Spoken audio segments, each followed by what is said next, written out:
Well, hello there, Photoshoppers. You guys have been a great class, and we are going to wrap up this class today with just a couple of different conversations. I hope you've enjoyed this. I hope you feel like you've come a long way. If you don't feel like you've come a long way with Photoshop, go back and take a look at that pre-test image that you created for me right at the very beginning, and then compare that to what you're producing now as your final project. I know you guys have come a long way. You've done some great things, and hope that you feel a little bit more prepared to go out there and start experimenting with Photoshop on your own.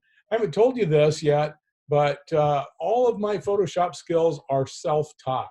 I've never taken a class, and I learned Photoshop before YouTube tutorials were a big deal. And so I've just kind of jumped in there myself and figured things out.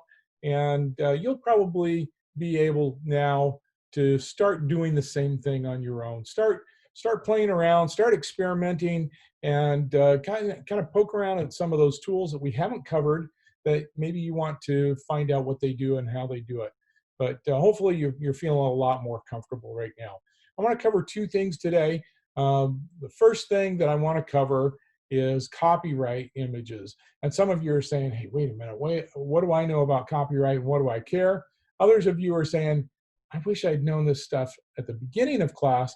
And I actually have debated all along whether I cover this material at the beginning of class or at the end of class. But from my experience in teaching, most students at the beginning of a term don't even know enough to know why they should care about some of these things. So we're going to talk a little bit about copyright, and then we're going to cover some 3D images and how to create those 3D images in Photoshop.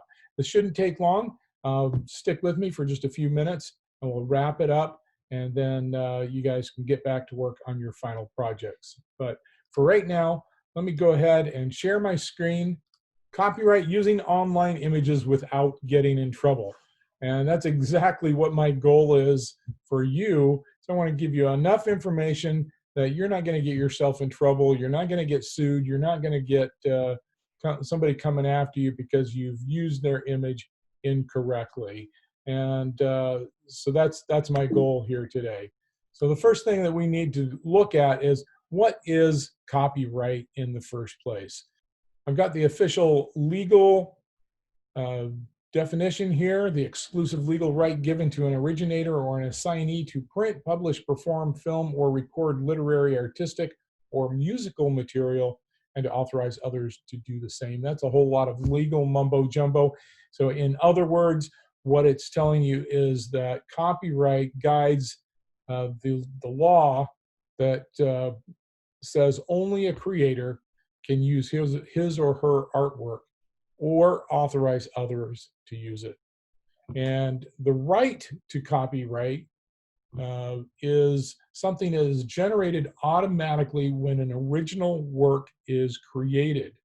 So right off the get-go, whether that is a piece of artwork, whether it's a photograph, whether it's a software program that you've developed, anything that is what is called intellectual property, something that came out of your mind and then is transferred into some type of physical medium.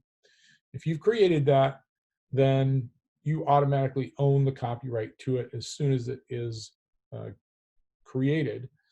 But if it's something that's really valuable to you and you want to protect it highly at a higher level, you do need to register that work at the US Copyright Office. You've probably seen symbols like this. Usually they are accompanied by a year, the year the copyrighted material has been created. If you watch a lot of Hollywood movies, a lot of times they use Roman numerals and get all these convoluted Roman numerals that go on there, and makes it really difficult to figure out what the year is. Most people stay pretty simple. They just use the copyright symbol and the year. And oftentimes we don't even see the words "all rights reserved" on there, but sometimes we do. And that's what that symbol means. The C inside of a circle is the common universal symbol for copyrighted material. But sometimes you are going to see some other symbols Here's a few others that you will commonly see, and we'll go over what these mean. Copyright, we've already talked about. It protects authors and creators from unauthorized copying or selling of their work. Basically, it means that someone else cannot make money off of your creation, and gives you that protection as a content creator. Copyleft is something that you might hear periodically, and it typically applies only to open source products, which are usually software products. Some of you might be familiar with open source products. Basically, what it means is that it is a way for software to or documentation to be distributed, sometimes modified, and given back to the community, but it remains the credit remains given to the original creator, but it oftentimes gets manipulated, changed, and so forth, but still available to the common community. Creative Commons is another license that is relatively new in the copyright world. You may not think it's all that new, but it hasn't been around nearly as long as copyright. And what it does, it actually works in conjunction with copyright. A creator does not give up their copyright if they allow something out in the Creative Commons.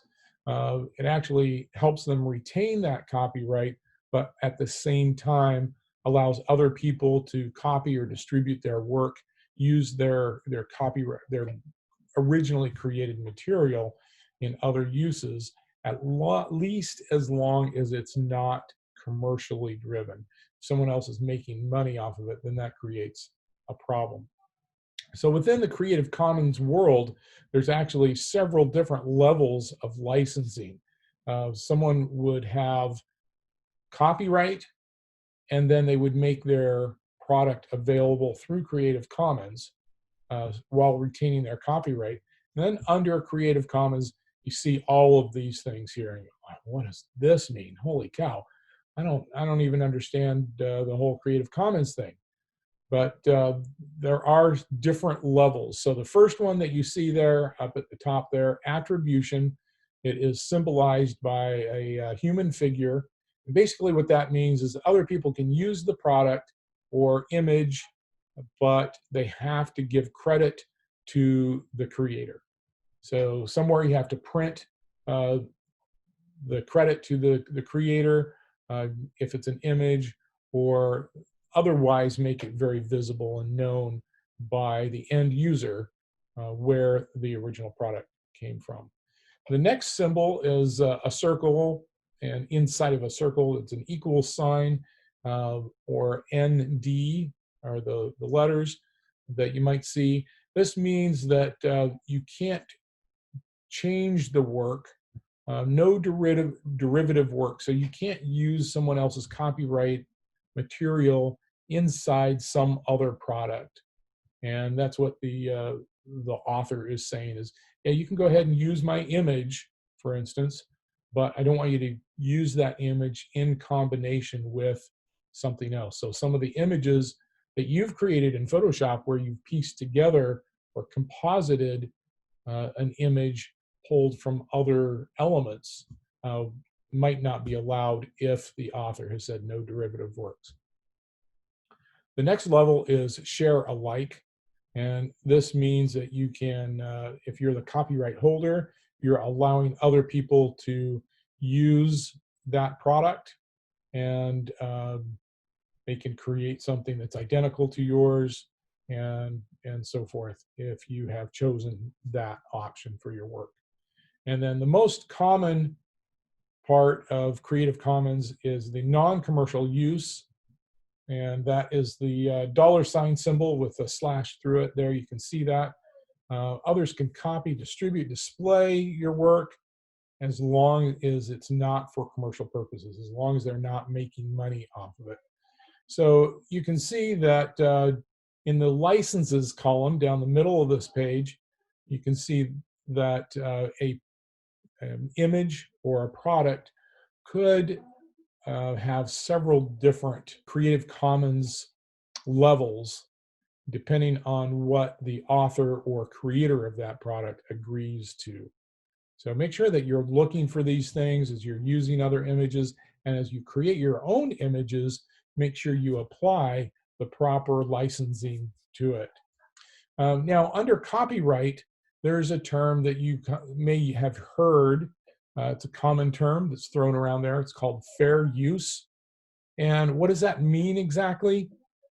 It basically means that there are certain situations where unlicensed use of a copyrighted product or image or work can be used.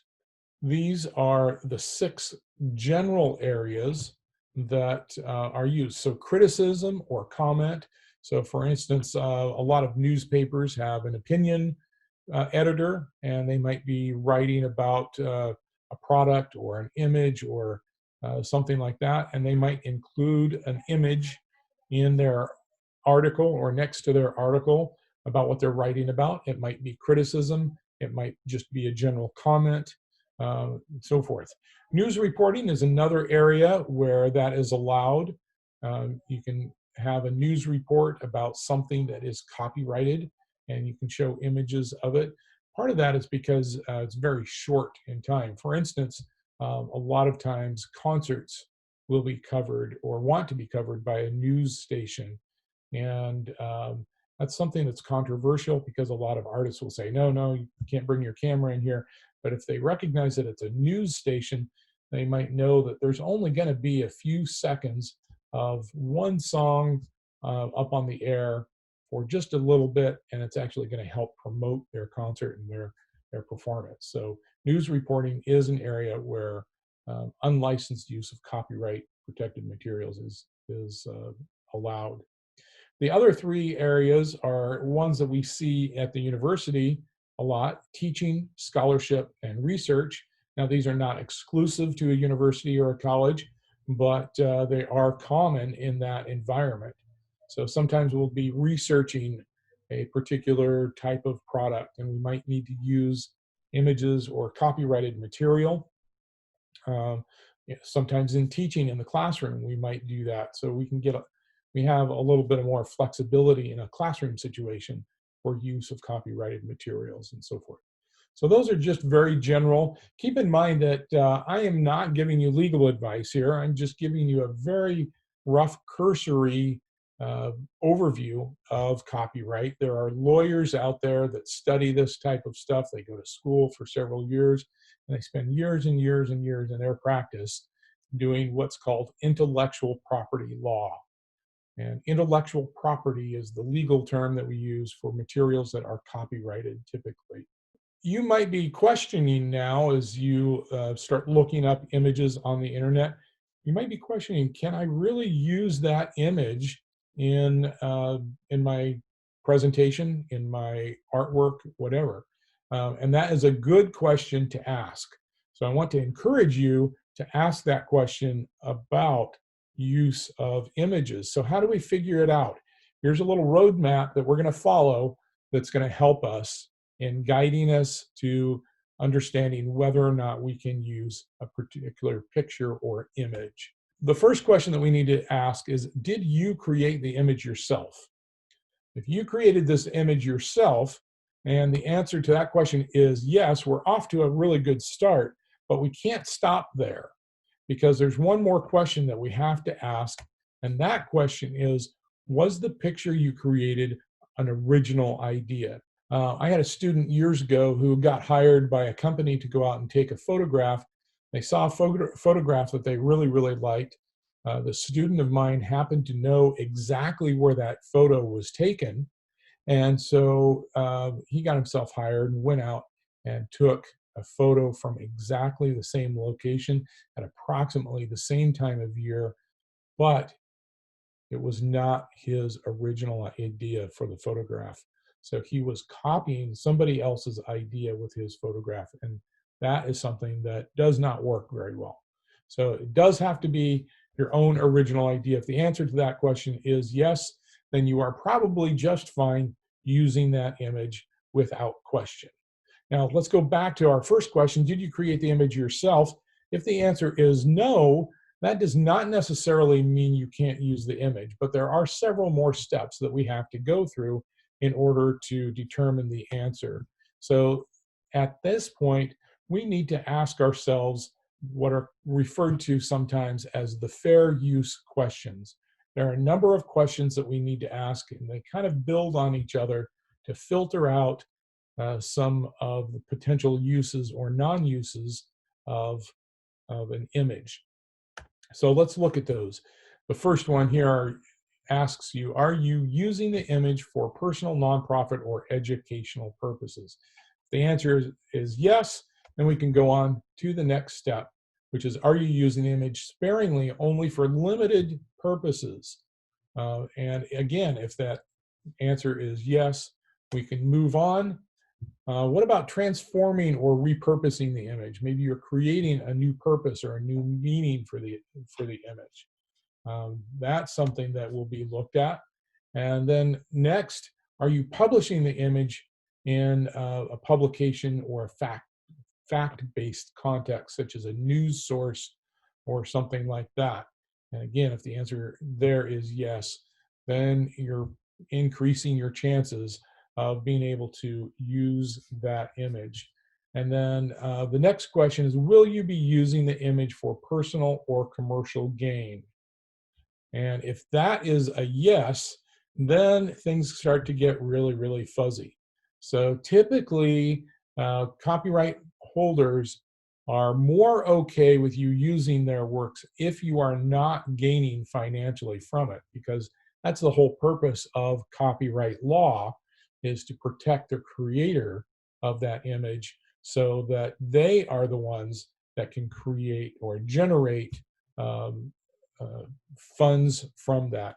And as a content creator yourself, that's something that you will want to be doing. So you want to take advantage of the protection that comes with copyright. But we've got a couple more questions that we need to ask ourselves before we come to any final conclusion. The next question that we have to ask is the image in the public domain or available from Creative Commons? We have already talked about Creative Commons just a little bit. What does the public domain mean? Every year, it seems like we hear something about what is coming into the public domain. Public domain states that works created before a particular year are old enough that anyone can have access to them. And that magical year for most things right now is 1927. So it's almost 100 years ago. If something has been created that long ago or before, then it's probably in the public domain, and or it is in the public domain, and we can go ahead and use that. That's why oftentimes you'll see like high schools putting on plays that are written from Shakespeare, for instance. Shakespeare wrote his plays. He lived long before 1927, and so all of his works are in the public domain. So if the answer to that question, after going through all these others, is yes, then you're likely in a pretty good spot, and you can probably go ahead and use that image without too much fear.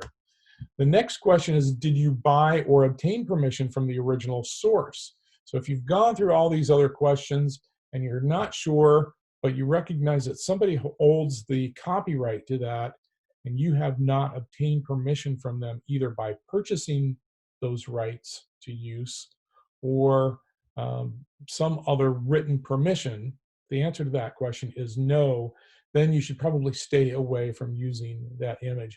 One of the things that is a little bit confusing to people in this realm is, although it doesn't pertain to an image, it applies to intellectual property in the form of music. Oftentimes people believe that if they go out and buy a song or an album, say you buy them off of iTunes, or maybe you're old school and you go buy an old vinyl album, oftentimes people think that that gives them the right to then use that music in some other type of production, say a video project or something like that. And that is not the case. When you buy an album, you're only buying the rights to play that music for your own personal use. You are not buying the copyright use of that product. So be cautious there and make sure that you're following the rules well. So there's a couple more things that I want to talk about here. First of all, how do we find those images that we can use? So let's say we go and do a Google search. Google has made our lives so much easier since it came about. Back when I first started teaching, there was no Google, so it was pretty difficult to find good websites and good information. It wasn't long until Google came about and made life a little bit easier. And Google has also made looking for images easier. So if you get on your Google page here and you look up in the upper right-hand corner for images and click images, then you're going to find a search bar. And for this search, I just typed in images for Photoshop. And here's what I came up with. The next step that I need to take, though, is going over to Tools. This will show up just below your search bar. And you can see that there, I've circled it in red, and you see Tools. Click on Tools, and now you're going to see several more options. The one that is important here that relates to copyright is the one called Usage Rights. And if you click on that, at this point, it's actually a drop-down menu. Looks like this. And the second option there that reads labeled for reuse with modification. That is the most free option that you can use. It has the most, you can do the most with those images and not have to worry about rights or other restrictions. And you can see there, as you go down that list, those rights get a little bit more restrictive.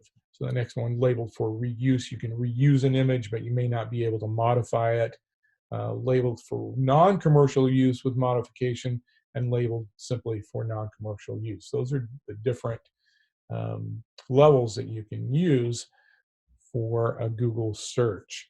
And so once you have selected that labeled for reuse with modification option, then it changes your search results. And you can see here that my search results for images has changed dramatically, but I have some images here that I can use now. So this is just a cursory look at copyright and how to use that properly in terms of being an end user.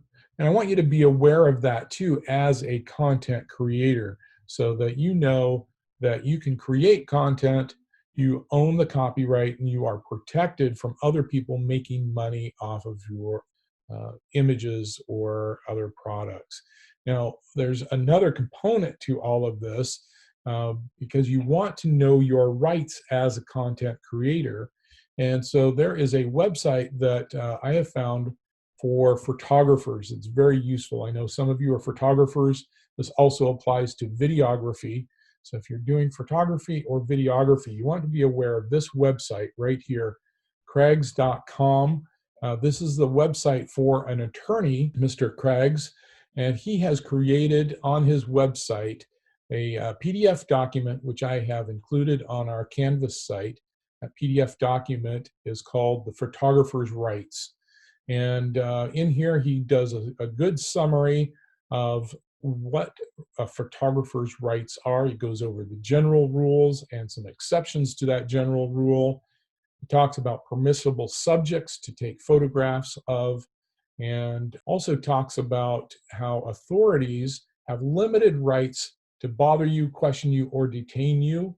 And they certainly have no right to review your images or take your equipment. And this one is the most important part of this document, in my opinion, because as a photographer, one of the things that you need to understand is your camera, when it's in your hands, actually becomes part of your body in terms of legal terminology.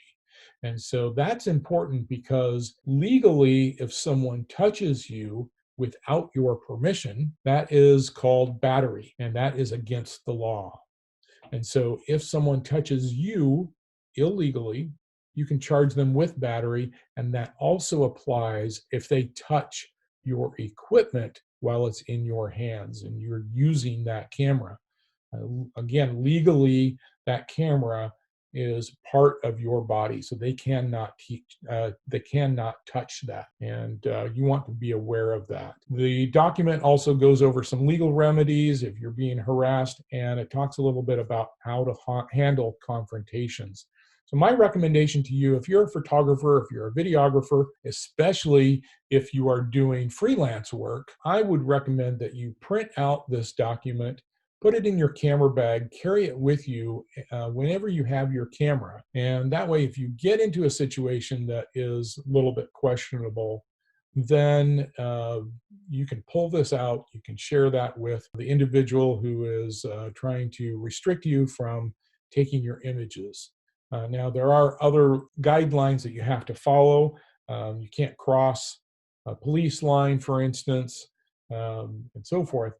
But you can be anywhere the general public can be with your camera, and you can take images anywhere the general public can be, as long as you're on public property or you are allowed into a space. So be aware of that and review that document. I think it's really, really useful information. And the next thing that we want to cover here is how to create 3D images in Photoshop. So let me get out of this and go into Photoshop. Let's just go in here and we're going to create new, and we'll go to print, and let's just choose this first one here, letter. It's 8.5 by 11. That's a standard piece of paper, and 300 PPI, so high quality here. And we'll just go ahead and create that. And actually, before I hit create, I'm going to come over here because my orientation, I want it to be landscape instead of portrait. And we'll go ahead and create that right there. So here we've got the beginnings of an image. I'm going to go ahead and unlock that background. And I'm going to use my paint bucket tool to just fill in this layer right here. Got a layer of red, and what I'm going to show you is how to create a 3D shape within Photoshop. Photoshop allows you to do that. It's a little bit limiting on the types of shapes you can create, but if you come in here under 3D, what you can do now is create a new mesh from a layer. And this is outlined in chapter 15 in your textbook. So they go over how to prepare an image to be printed on a 3D printer. I don't have a 3D printer. I'm guessing you probably don't either. Some of you might, but most of you, I'm guessing, don't have a 3D printer. There are ways to access 3D printers online, and even up at the university, there are some 3D printers. But that's not what I'm going to cover in this tutorial. But we're going to start off basically the same as what the book goes through. So we're going to create a new mesh. We're going to go over here to Mesh Preset. And for this instance right here, we are going to create a cone. We just use the cone, okay? And now we get this little warning here that tells us we are going to create a 3D layer, and it's asking us, do we want to switch to a 3D workspace? And yes, indeed we do. You're going to notice that our workspace will change just a little bit as I hit yes. And here we go. Our workspace has changed. And look at that. We have now created a red cone just simply based off of that single red layer. Now that we're in this 3D workspace, you're going to notice some different ways to navigate. Down in the bottom left-hand corner, you're going to notice some controls. These are camera controls, and we have this little 3D thingamajig here. I can go ahead and move that around, and that changes our plane of our image. I can click this spherical thing right down here. I can pan and tilt or pan the camera around with this one. Okay, I can dolly the camera, so I can control the camera view here in all these different directions. I can spin it. I can get up to the top of the image and so forth. So you'll notice that my image in this case is just solid red. Let's see what happens if we create a new layer. Now, if we create a new layer, we flip back over to our layers window right here. We've come out of our 3D. What if we wanted to add some text to our cone? Add text here. That's what I'm going to write. And it's the same color, so I actually want to flip-flop here, and I want to double-click on a color, and let's change the size of that. Oh, it's way small. It's way down here. Let's change the size of that text, and we'll go into our character here. We'll increase the spacing.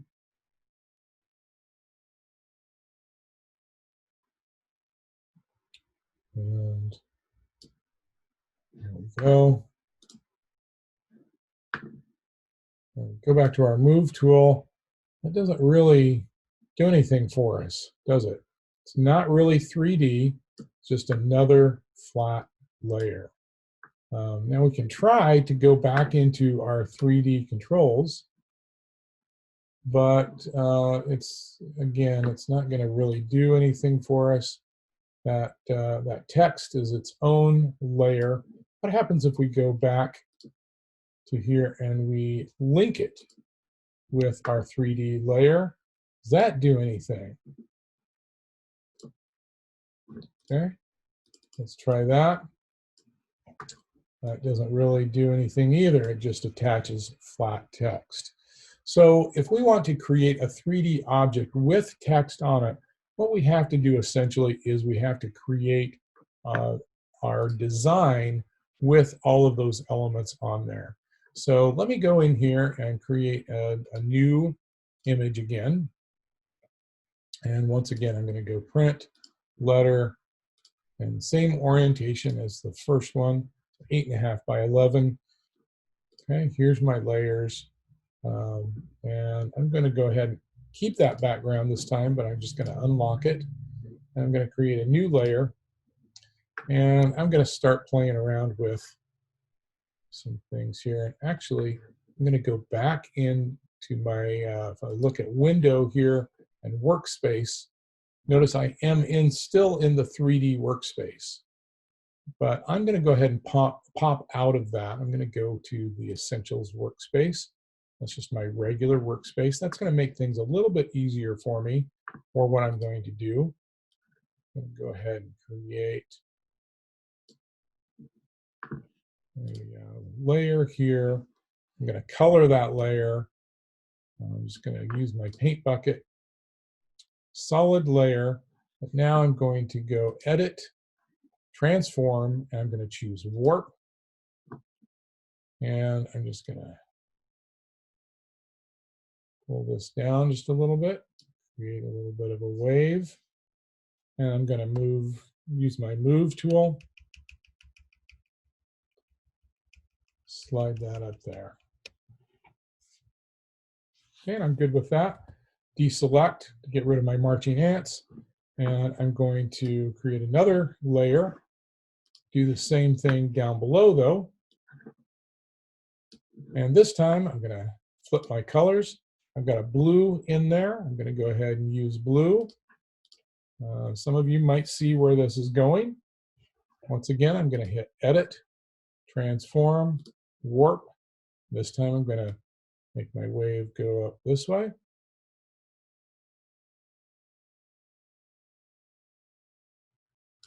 Just like that.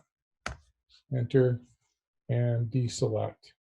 Use my move tool again and bring that down here. This might start looking like a recognizable logo for you. Some of you might see where this is going, and that's okay. We are going to now add another layer, and this time we're going to add text. I'm going to still use my blue, and I'm going to create a text layer right here.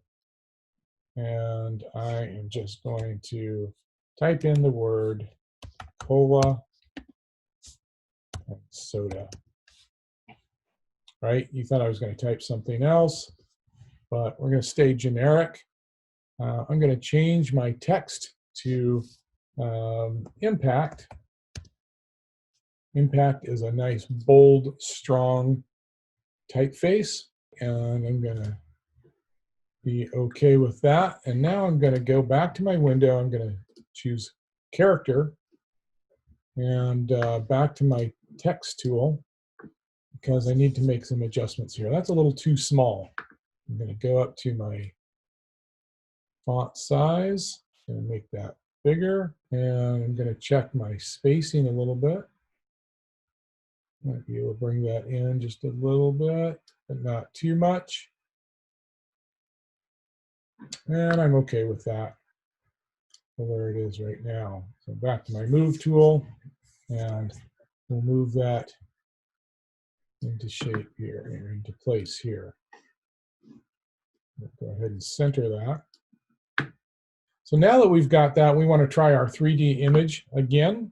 I'm going to go ahead and select all of my layers down here, and then I'm going to go back up to my 3D option, and I'm going to do a new mesh from layer. Because I have all of my layers selected, it's going to include all of those layers. And this time, under my mesh preset, I'm going to come down here and I'm going to select soda. Yeah, you know where this is going now. Again, it's asking me, do I want to switch to my 3D workspace? I do again, and there we go. And look at that. I've now got a soda can that is a 3D image, and I can spin all around, and look at that. Now, the only problem with this is it looks pretty dull. I've never seen a soda can, even a generic soda can, that looks quite this dull. We're missing quite a few elements from what we might see with text on here. So I'm going to just come right over here to my history, and I'm going to back up until I get back to my regular workspace and my regular image. Because what I want to do now, let's go ahead and slide this text over just a little bit. And let's think about what other text we might have if we were creating a label for a soda can. I might have some text in here that indicates how many ounces, for instance, this is. I'm going to change my type, 14 point. And I'm going to change my font type as well. I'm going to select a something pretty simple. I'm going to choose Arial. Say 12 fluid ounces, right? We might see that on a soda can.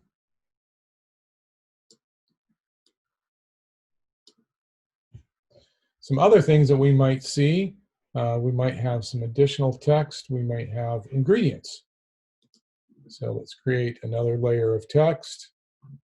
And right over here, I'm going to create a little narrow box right there.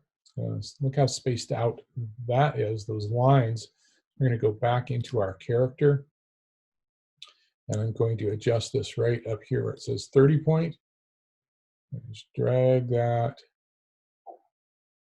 down here. And actually, my 14 point font, I can decrease also.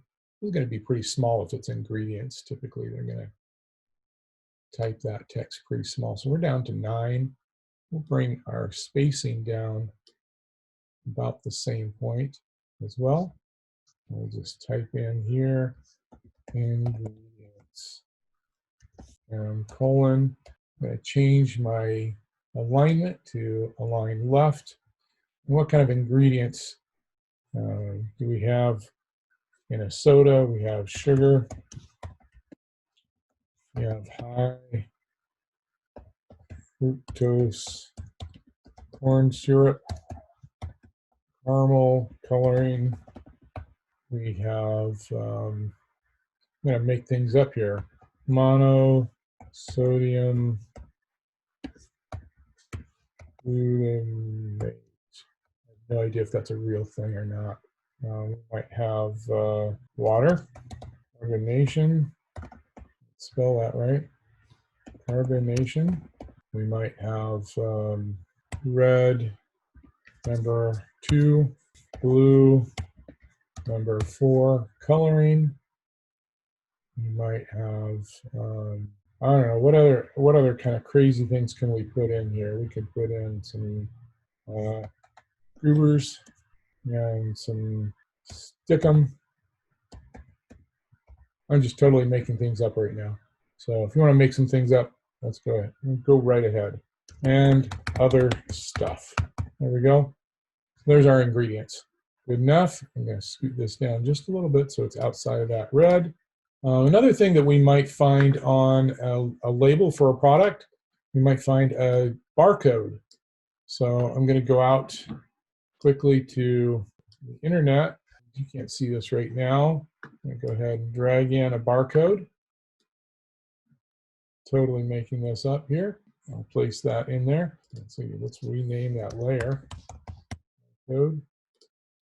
I have some information about where the distributor is for this product too. So go back to text. And we'll say distributed by Town Soda Distribution, MyTown, USA. And that might even be a little bit smaller than our ingredients. So let's see what we can do here. Maybe just go down to 8. That's all right. So there we've got a more robust looking label for our soda can. Let's remember to select all of our layers before we go into our 3D mode. And we'll go up here to 3D, new mesh layer, mesh preset. We'll come down here to soda. And there we go. Let's go ahead and check it out. We have our ingredients. There we go. It's a little bit darker here because there's this thing called an image-based light that kind of creates its own light source. But you can see there, it's generated a shadow as I go ahead and rotate that light source around. And here, as I brought it around on this side now, now we can read that information just a little bit more. Now, you'll see these axes here. This is what allows us to rotate our image around. Okay? And you'll notice there's a red, a green, and right here there's a blue arrow. And the easy way to remember RGB, okay, we're familiar with that. We remember which color turns which axis. Just think XYZ. So RGB, XYZ. All right, so our red, is going to control our x-axis. And the way we turn that, if you see this little knob right here, let's look at the green right here. You see the arrow right at the end. And then right below that, there's a little turning knob right there. And once we land our cursor on that, you'll get a yellow circle. And we can go ahead and tilt that however we like. And then we can grab the yellow box and do some changes there. Let me go ahead and spin that back around. You're saying, what use is this to me? Well, what if we wanted to create an image like this for a larger image that we are using or that we are creating? Then what we can do, we don't want to print this out like the book tells us. What we can do is we can actually go under our layer, and we can rasterize this image. You see here the menu says rasterize 3D.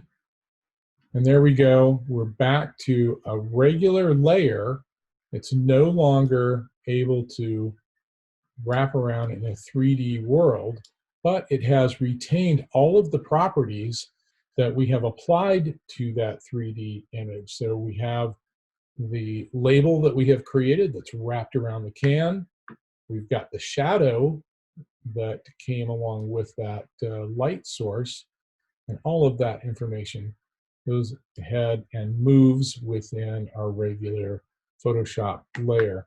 And we are still in the 3D workspace, so we can go back in here and start working and applying things if we want to, or we can go back to our regular workspace by hitting Window, Workspace, and go to Essentials. And there we are. That's how you create a 3D image in Photoshop. If you want to, you can go back into 3D mesh layer. This is original cone. Maybe we want to create a donut. And yes, we'll go back into our 3D workspace. There's a donut that has taken that cone and applied it to the donut, but it wasn't the right kind of shape to go onto a donut. So that's something you'll need to experiment with. You'll need to take a full screen image and create the colors and shape that will correctly apply to a donut or to another 3D object created from that mesh. And you can also go in and add in your own custom meshes, but I'm not going to ask you to get into that. I just want you to go in and create a label for one of these types of shapes. You can create a label for a wine bottle, a sphere, a soda can like we just did here. Let's skip a ring because that's not going to be really exciting. But pyramids, hats, donuts, all these other shapes, go ahead and create some type of a product label that would then be applied to this 3D image that you have created, like this soda can right here. And that is your task for your last and final exercise. Go ahead and upload that as a PSD file in a zip folder and go ahead and have fun with that. I want to thank you again for joining me for Photo and Design Workshop. I've enjoyed my time with you. I hope you've enjoyed the time that we have had together, and I hope you look forward to playing around in Photoshop and having lots more fun with your creativity and Adobe Photoshop. Thanks for joining me. This has been Doc Hallaq in the Digital Workshop, and we have been finishing up the Photo and Design Workshop class. Thanks so much, and I hope to see you soon.